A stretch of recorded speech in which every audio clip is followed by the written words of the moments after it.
দুনিয়া কিছুই না, কিচ্ছু না দুনিয়া। সকালে আপনি না থাকলে আপনাকে বিকেলেই এরা মাটি দিয়ে আসবে।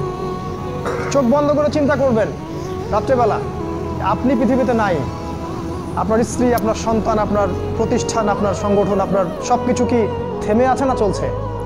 সব চলবে ভাই, কেউ থেমে থাকবে না, শুধু আমরাই থাকবো না। অতএব আমাদের কবরের চিন্তা আমাদেরকে করতে হবে। জ্ঞান অনুযায়ী আমল করি, অবহেলা না করি ইনশাআল্লাহ। 3 নাম্বার, আদর্শ পরিবার গঠন করে। পরিবারটা হবে ডিনামাইট। রাষ্ট্র বিশ্ব কই যায় যাক, আপনার পরিবার যেন ইসলামের আদর্শের উপর থাকে।